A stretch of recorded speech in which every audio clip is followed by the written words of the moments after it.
right. So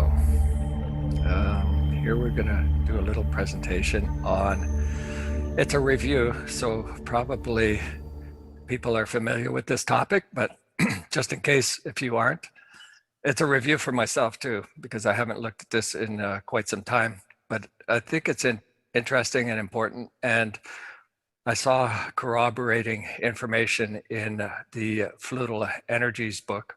So I wanted to do first this little presentation and then go through some of the information, a couple of sentences in the Fluidal-Energy's book. Whoa, not too fast. It's about the overall consciousness block. So, and it was originally part of a larger presentation on reincarnation, but I just wanted to focus on the overall consciousness block. And there's some information which I'm not quite clear on at this point, new information for me, but I'll share it, and with the caveat that I could be wrong. But as far as I know, this is what it is now. So the spirit form is creating the overall consciousness block. And this is all in the fine material realm. And let me get my picture so that it's out of the way there. Okay. And the overall consciousness block has the job of creating a consciousness block. And that's basically your personality, ego, material consciousness. So day 21, everybody knows this, but this is the part that is kind of a little bit different, is when the spirit form enters in to the fetus on day 21, the consciousness block does so as well. But from this new information that I'm getting, which I'm still waiting to get confirmation from Christian and Billy, but from Christian via, he's going to ask Billy.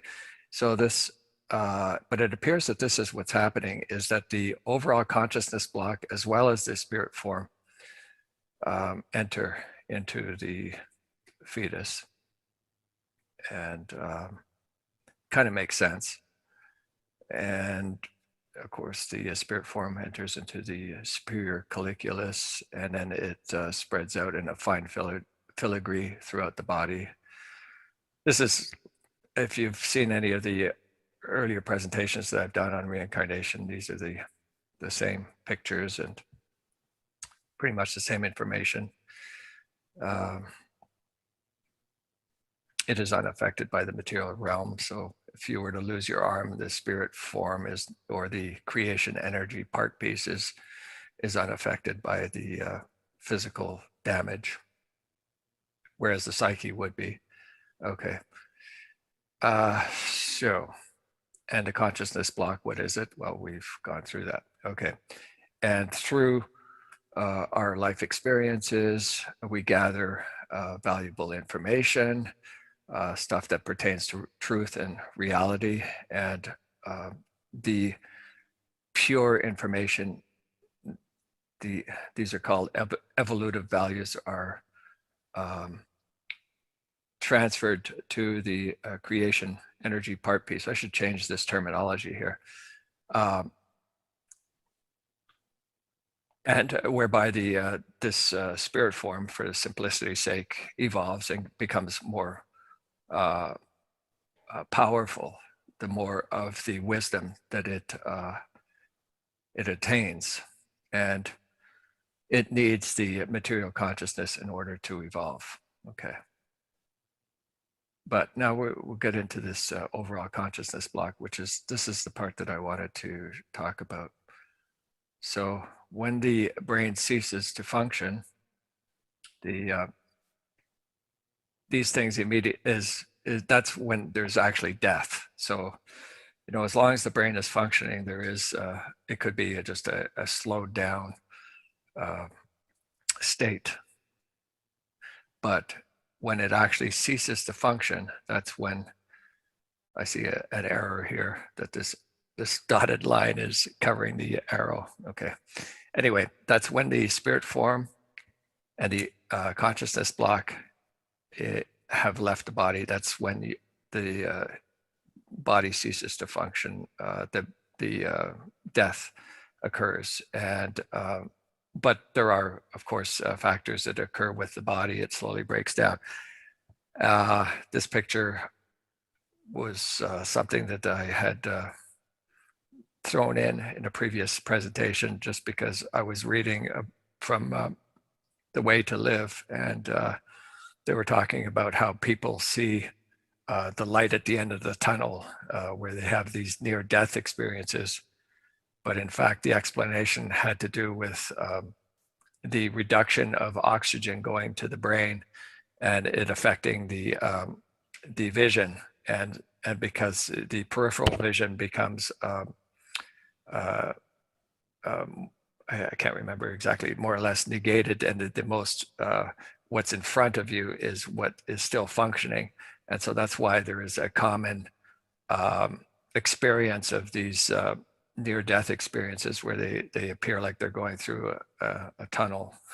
But then, of course, whatever you want to believe as well, if you believe you're going to meet your grandparents there at the end of the tunnel, or God, or whatever, if those are strong beliefs, then that could as well happen. Anyway, that was just an aside.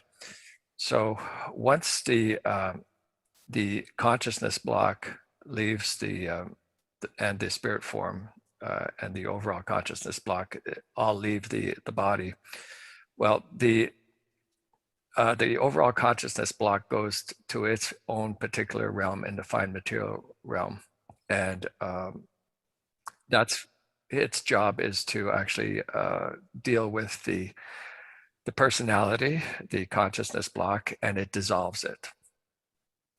But it actually takes seconds to process that consciousness block. Like, all unworked out stuff from that particular incarnation is processed in seconds or a minute or so. It's very, very, very quick. And so it goes, and evolutive values are again transferred.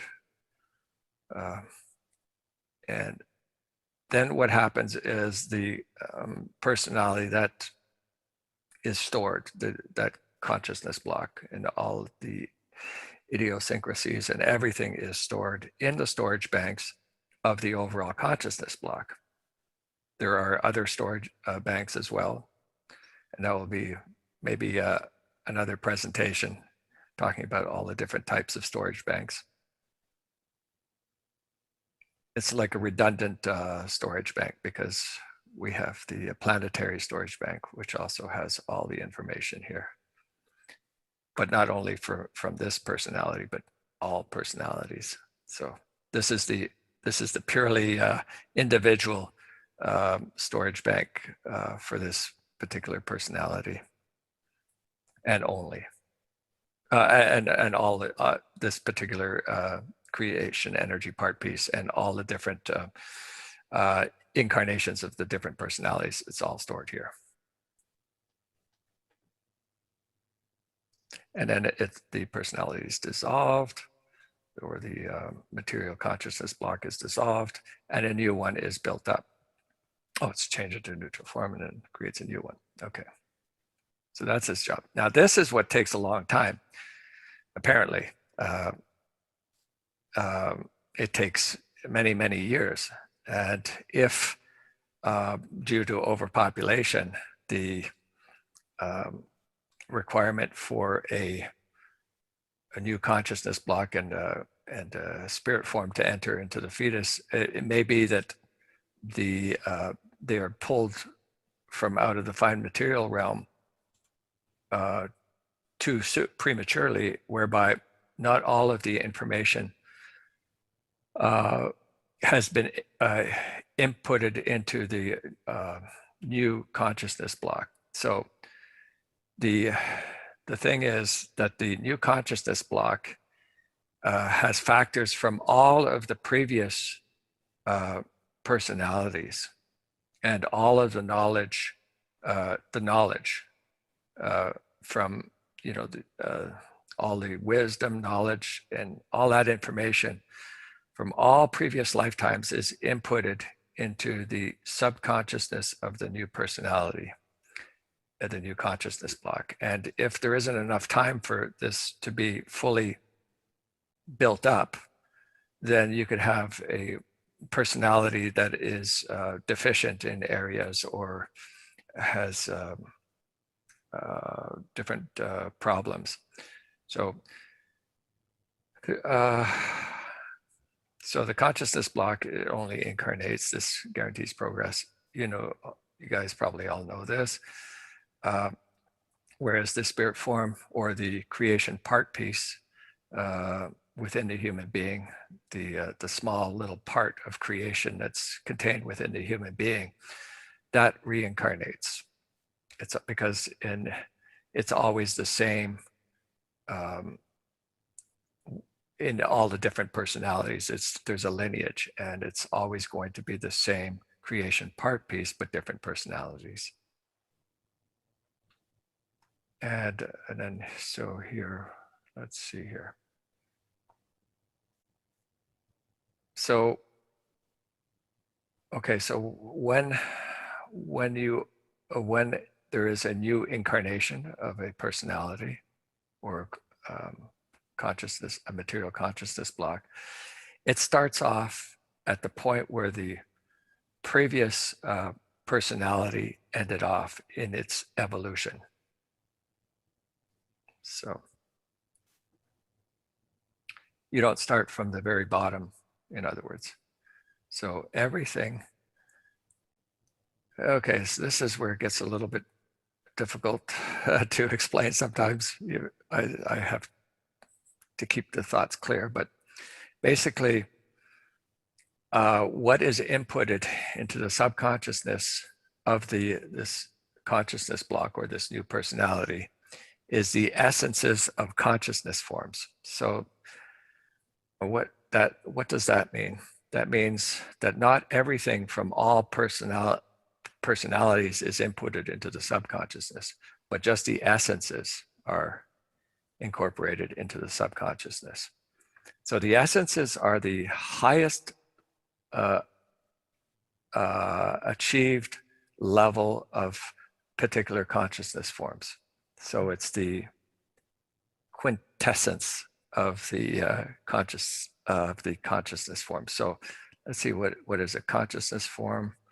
Well, love. So the highest level that you have achieved of love or understanding of love or wisdom pertaining to love, perhaps, that highest level that's what's inputted into the subconsciousness. So that would be considered the essence, or honesty, or respect, or different consciousness forms, patience, diligence, what you've developed, the highest level of how you've developed these various consciousness forms, artistic consciousness form, mathematical consciousness form. It could be the highest level is the essence.